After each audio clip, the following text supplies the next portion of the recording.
Hey everyone, it's Will, Gamer Dad, with another video for you. So in today's video, we're going to go over Aisha as a 5-star, and of course I'll do a little bit of gameplay and let you know what I think about her. But the most important question of all is she hot or not? Well, she's a redhead, so definitely hot. Not to mention, she literally is born from the flames of Salamander. Anyways, Aisha is our newest, completely free-to-play 5-star character available since Chapter 13, and her VC is not even too bad. Give a barrier that reduces damage by 40% and restore all statuses, so very, very defensive in nature. She also has some end-of-turn zone bonuses depending on the zone she's in. So in fire, she can recover up to 40 MP for the whole party, depending on number of fire attacks. And for water zone, it'll restore up to 40% of HP based on the number of water attacks done per turn, 10 to 40 and 10 to 40 for fire as well. And of course, she is our first dual cell sender with moves as opposed to with VC. So with Flame Serenade, pretty standard. Fire stance and fire type of all party members increased by 50% for 5 turns. Water's Nocturne deploys water stance and water type attack of all party members 50% for 5 turns. So you can actually equip both moves, which I'll show you a little bit later on, and switch between water and fire. Now, I wouldn't say too much about the Creations Prelude. You really don't need Pain and Poison, especially since it's not guaranteed or ignore resistance, but it does recover a small amount of MP. And she does have a singing effect, although not nearly as powerful of some of the newer singers such as Pizzica or Ace Mystere. She does guarantee crit rate for both magic and physical attacks, and when it's in fire, it'll double your damage. When it's in water zone, it'll decrease damage by 50%. So like I said, a lot more limited than the more powerful gacha singing characters. However, still not a bad bonus if you need to use a singer on your team. Now, in terms of her other moves, you do have a DPS move here, although I wouldn't say she's really high DPS. Eternal Fantasia. This one does fire or water attack depending on your zone. And in fire zone, power, speed, and int 50% increase for your entire party for 5 turns. In water zone, triple debuff, 35, 35, 35 power, int, speed for 5 turns.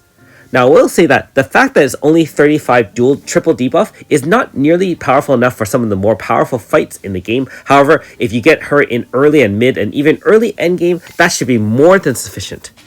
And finally, Jewel Concerto is a move that is quite nice on paper. However, I didn't find it very necessary in my fights. So, fire type single attack, regen large for 5 turns. In fire zone, it also does fire resistance 50 down, and in water zone it will change to water type, and her water type resistance on a single enemy is minus 50%. Again, quite decent, but you can also use other units to cover that debuff if needed. Now, this is the 5-star board, of course, and we can just look at her personality. She is a staff user primarily. She can support both physical and magic teams with fire and water zones. And of course, in terms of Grasta setup, whatever you prefer. Remember that you can get her true VC proof by finishing her second quest and defeating the horrors inside that quest. So, let's take her out for a spin. If you haven't already, make sure you like and subscribe to my channel. I really appreciate it. I also do have a Patreon account for those who want to support me this way. So remember that she actually is predominantly a fire type unit with the ability to switch to water zone. So if you're using her outside elemental zones, in magic zones for example, she is a fire type unit, so I'll be demonstrating that as we're wandering the overworld. Now, she does have the regen move, which I first set up with, and then the Eternal Fantasia, which obviously this case is going to be all fire types. But against most fights, you're going to start with Flames Serenade or Water's Nocturne, depending on whether or not you want to set up with fire or water zone. And then you're going to either Blaze Concerto to help your team regen if needed, or you're just going to spam the Flames Serenade, being that one is the one that either boosts your team by 50% depending on your fire zone, or debuffs the enemy 35% in a more defensive nature in water zone. And that actually makes sense because if you think about it, water tends to be a little bit more defensive in nature, and fire obviously is the aggressive type attacking team. So in our first example, we're going to go against enemy weak to water, and I know I am demonstrating a water magic team. However, like I said earlier, she does set up very nicely with water physical teams as well. So we started off with establishing Water Zone, and then, our powerful ES Nagi as well as Eva was able to hit the first HP stopper. The enemy switched back to Fire Zone, but Flam with Break was able to punch through that with absolutely no difficulty at all. Again, these artificial spirits are really just punching bags at this point. Really not much to worry about, especially if you have some of the newer gacha units in the game. I would argue that even free units at this point can easily beat some of these older type fights, being that they're only a couple 100 million with very few resistances. If you make an elemental team against it, you should have absolutely no problem at all. But it's more to demonstrate the fact that she does fit in obviously either fire magic or fire physical zone, and also in a water magic or water physical team. Okay, so again, very straightforward strategy. If you're bringing a fire type team, you can go with fire magic. Obviously, you don't even need to necessarily use fire zone because you can technically use preemptive with Alter Shion using magic zone. However, the purpose of this video is really to demonstrate her flexibility and her capabilities as well. Now, the good thing about Aisha is the fact that if you don't have access to Fire Zone Grasta or Water Zone Grasta, that is, you're relatively newer to the game and you haven't done a lot of Boss Rush or Battle Simulator, those are where you get the Fire Zone Grasta or Water Zone Grasta, and those fights tend to be quite difficult for many of you out there, especially if you haven't farmed out all your Grasta, haven't gotten like a ton of gacha units, or you just haven't spent a lot of money in the game, right? And so the great thing about Aisha is that since she's available from level chapter 13, that means you can gotten her as a full 5-star at level 60 right off the bat, as long as you're able to finish her initial quest, which isn't too difficult. It only requires really a level 30 team or so. And then she comes as a level 60, so not only do you get the benefits of having your lower level units level up quite quickly, you'll add a free 5-star to your team right off the bat, and the fact that she can do both water and fire zones really supports 2 elements right off the bat, which you can't really complain about at all. Not to mention, don't forget we have the singing capabilities as well. Like I mentioned earlier, singing obviously is really one of her weak points. The fact that it only gives half of what Pizzica does, for example, not to mention some of the other singers out there, is really a detriment to her full capabilities. But let's be honest, if she was as good as a gacha unit, you wouldn't be summoning for people like Pizzica anyways. And so I don't really consider it a detriment, more of a kind of a bonus. And I'll still show you that on free teams, she's going to do quite well, and even in some mixed gacha teams where you don't have quite everything, you can really do quite well with her. Now, in our third example here, we're going to go with, again, a fire-based team, and instead of using magic, we're going to use a physical team. So we're going to do a 1-turn AF, and remember that the True Manifest Azami is pretty difficult in the fact that it has 2 HP stoppers. At each HP stopper, it hits a fixed percentage of your max HP, and so therefore a lot of times if you're not at max HP, you will get one-shotted, because there is very few ways to mitigate that unless you have things like fixed damage reduction, 5,000 shields, some of those unit abilities that are only reserved for the newer gacha units out there.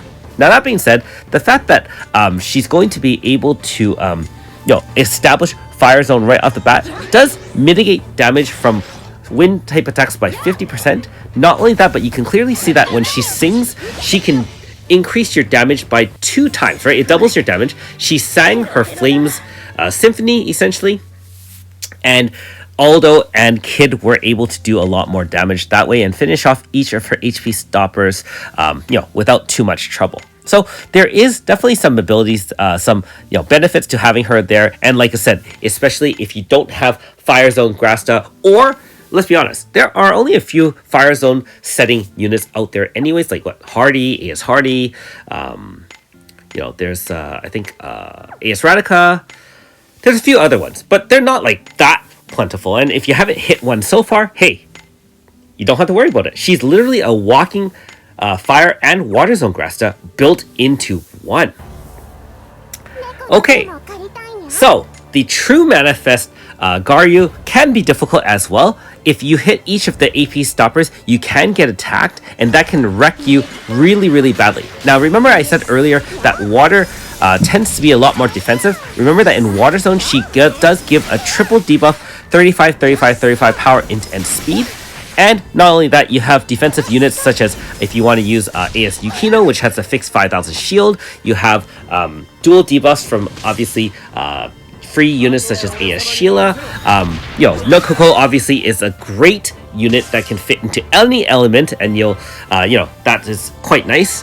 And of course, in this case, we're demonstrating the power of AS Shiguri, which can power up to 70% extra damage depending on number of previous water moves done the previous turn. So we did an AF on the first turn, allowing us to right away power up Shiguri.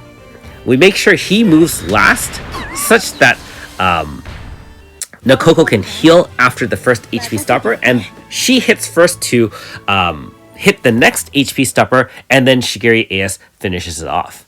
And I just customized it a little bit because remember that if certain boss fights have things like stun effects, such as Gario does, then you just put a stun resistance badge on AS Shiguri and just kind of play around with it such that you can bypass some of those mechanics. So, here's the loadout as usual. And the one advantage I will say about, Aisha is that you can do one-turn AFs. That can never be understated. Anytime you can do a one-turn AF from the bat, from an HP, from right off the bat when, the battle hasn't even started, is a great way to get the edge on your opponents.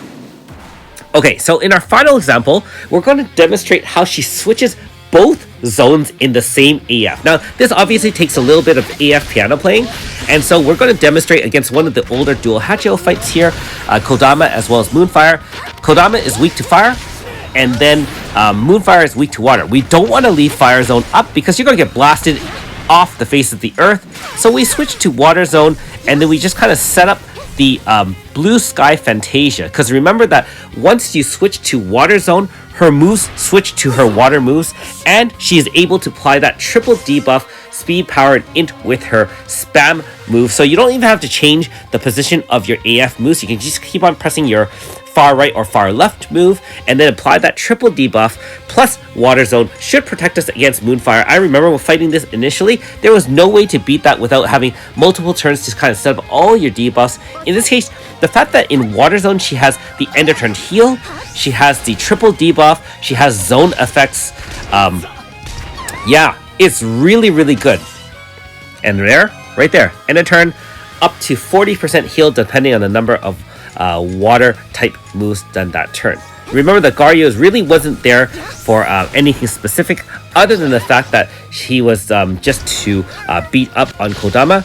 We're just attacking anyways because it just heals the enemy, but the main thing we are attacking for is that Gario does boost staff damage on all units, stackable up to 3 times, and so the fact that we can still do that, we're going to be able to do more than enough damage with Icicle Zorch.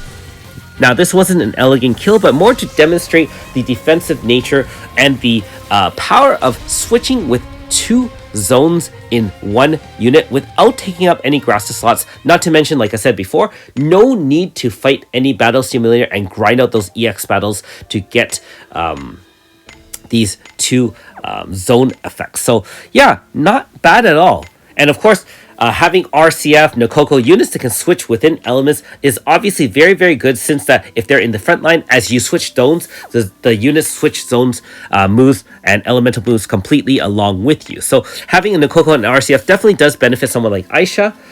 Remember that Aisha doesn't have a high damage multiplier, so you're not relying on her for DPS, more relying on her for the flexibility of either singing, dual zones, triple debuff, or extra damage, or speed, power, and int, depending on what zone you're in.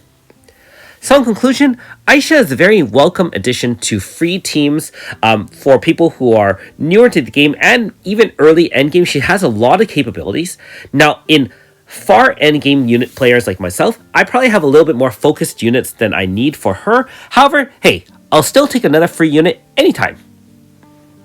Anyways, thanks for watching. We'll see you next time.